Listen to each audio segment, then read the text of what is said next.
Saya sekarang sedang sowan silaturahim di pondok pesantrennya Gus Yaim, Lasem, Bang. Nah, kenapa ini saya ingin kita semua ingin ngaji bersama Gus Yaim di pondok pesantren yang menurut saya relatif unik. Pesantren yang dikenal pesantren multikultural dan juga pendekatan multikultural dalam berdakwah. Nah, ini Gus Yaim inilah sosok yang perlu kita jadikan inspirasi bersama. Seperti apa dakwah multikultural dan pondok pesantrennya juga kita sebut multikultural. Nah, seperti apa konsep pemikiran Gus Yaim yang nanti kita jadikan inspirasi bersama untuk beragama, berbangsa dan juga bernegara.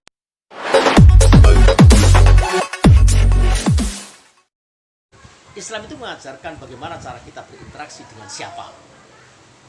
Kalau dengan sesama muslim, dengan non muslim, dengan orang NU, dengan pondok-pondok santri ini, atau dengan kafir harbi misalnya, kita punya cara sendiri untuk berinteraksi dengan mereka. Nah, itulah yang akhirnya ketika orang itu bisa mengaplikasikan ajaran Islam secara tepat seperti itu tadi, saya rasa nggak ada musuh. Dunia itu dalam genggaman, dimanapun dia akan selalu bisa hidup. Dan itu konsep dari ta'limal muta'allim yang menyatakan wa dari madum tafi darihim wa ardihi madum tafi ardihim. Ketika kalian berada di satu rumah, datang ke satu rumah, maka buatlah senang atau asihilah orang yang punya rumah. Ketika dokter saya kan datang ke sini, mulai datang tadi itu kan jenengan ya ketawa-ketawa, menyenangkan gitu kan, ya otomatis kopi ke saya keluarkan, teh saya keluarkan, kita nyantai dulu yuk, gitu tadi ya. Nah, tapi kalau datang-datang udah ini rumah mantasabah biqaumin fahuwa minhum, seperti itu, pulang. ini gambaran apa ya? Jadi wadari madum tafi ardihim, wa ardi madum tafi ardihim. Ketika Anda datang ke satu komunitas, ke satu wilayah, ke satu tempat, maka beradaptasilah. Buatlah ridho, buatlah senang, beradaptasilah. Ini seperti yang dilakukan oleh kakek-kakek kita dulu, mbah-mbah kita, para wali. Datang ke sini, mereka tidak membuat mangkele orang-orang Hindu, Buddha, animis, dinamis, tidak. Tetapi memuliakan mereka dengan caranya. Memasukkan syariat ke dalam budaya tanpa mereka sadar bahwa telah dimasuki syariat. Dan banyak contoh itu yang namanya tahlilan, yang namanya tabur bunga di atas kuburan, mengalihkan bunga-bunga yang asalnya ditaruh di mana, di tempat-tempat yang keramat-keramat di kuburan semacam-macam, kemudian kemenyan dan sebagainya sebagai wewangian. Itu kan semuanya syariat, wewangian.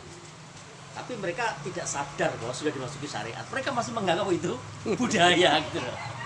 Ini yang saya sebut sebagai dakwah inkulturatif, bukan sekedar akulturatif, tetapi inkulturatif. Tapi gini Gus, kadang-kadang itu di antara saudara kita itu ada yang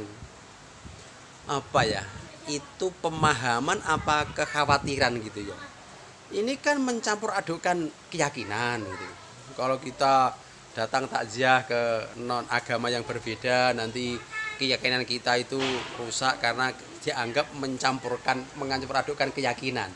Kalau gitu gimana Gus? Ya masalahnya dia ngajinya kan bab jihad. Ngajinya bab jihad, ngajinya bab yang seperti itu gitu ya. Sementara pada saat ngaji bab tentang ukhuwah, dia mungkin tertidur. Atau mungkin dia pas qada'il hajat gitu. Enggak. Ya saya nggak berani menyatakan dia bodoh, enggak bodoh, pinter kok. Karena kan gini juga Gus, ini sebentar lagi kan akan bulan Desember. Biasanya ketika menjelang bulan Desember itu selalu rame fatwa atau pendapat tokoh-tokoh agama itu mengucapkan selamat Natal itu langsung berubah menjadi Kristen atau kafir gitu ya, karena mengakui Tuhan itu kan. Kan mungkin kan yang kayak gitu menurut Gus Zaim gimana? Loh, Islam itu kan sangat menghargai perbedaan. Hmm. Jadi nggak usah kaget dengan perbedaan seperti itu. Sejak dulu kan setiap musim Natal pasti muncul itu. Lu yang selain Natal kok enggak? Oke.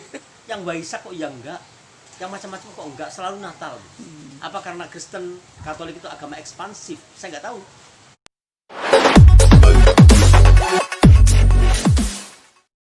Tapi itu menurut saya pembahasan yang sudah kuno.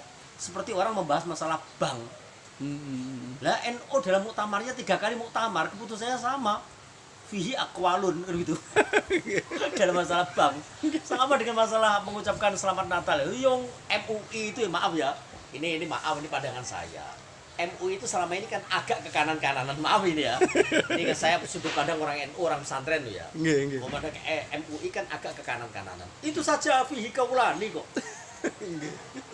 Fihi kaulani, ada yang menyatakan begini, ada yang menyatakan begitu. Selama ini seperti itu. Itu resmi MUI yang agak ke kanan-kananan. Jadi kita bisa apa ya? Bisa melihat bagaimana dengan organisasi yang tidak ke kanan-kananan gitu loh. Ya tidak ke kiri-kirian ya tidak ke kanan-kanan. Iya.